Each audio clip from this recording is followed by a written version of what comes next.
Our forbearance should never be misunderstood. Our reluctance for conflict should not be misjudged as a failure of will. When action is required to preserve our national security, we will act.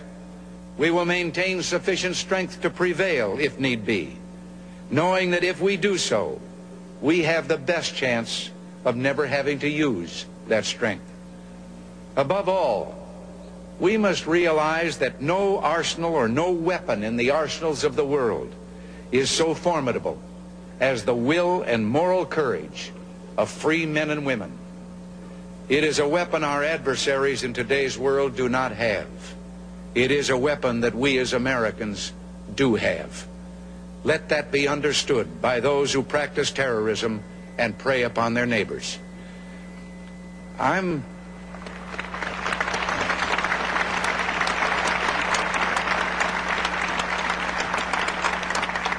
told that tens of thousands of prayer meetings are being held on this day. And for that, I'm deeply grateful. We are a nation under God, and I believe God intended for us to be free. It would be fitting and good, I think, if on each inaugural day in future years, it should be declared a day of prayer. This is the first time in our history that this ceremony has been held, as you've been told, on this west front of the Capitol. Standing here, one faces a magnificent vista opening up on this city's special beauty and history. At the end of this open mall are those shrines to the giants on whose shoulders we stand. Directly in front of me, the monument to a monumental man, George Washington, father of our country, a man of humility who came to greatness reluctantly. He led America out of revolutionary victory into infant nationhood. Off to one side, the stately memorial to Thomas Jefferson, the Declaration of Independence flames with his eloquence. And then beyond the reflecting pool, the dignified columns of the Lincoln Memorial. Whoever would understand in his heart the meaning of America will find it in the life of Abraham Lincoln.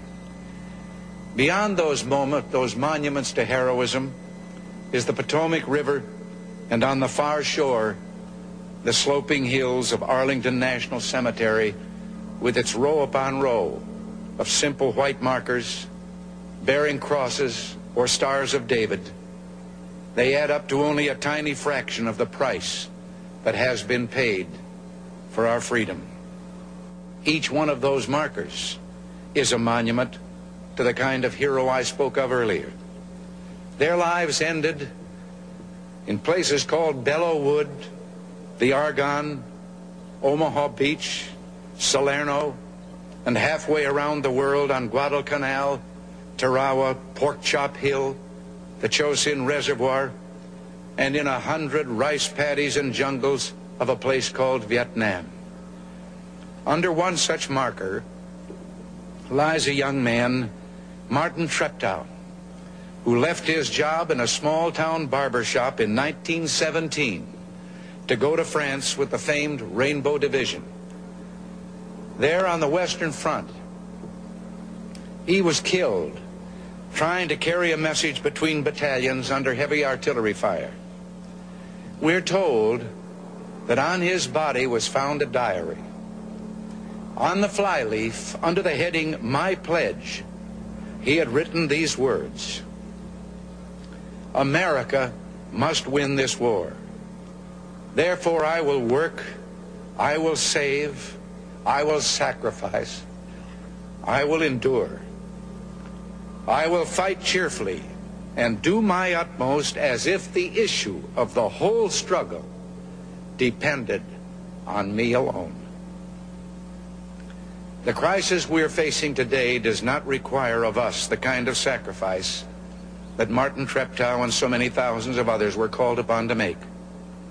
It does require, however, our best effort and our willingness to believe in ourselves and to believe in our capacity to perform great deeds, to believe that together, with God's help, we can and will resolve the problems which now confront us. And after all, why shouldn't we believe that? We are Americans. God bless you and thank you. Thank you very much.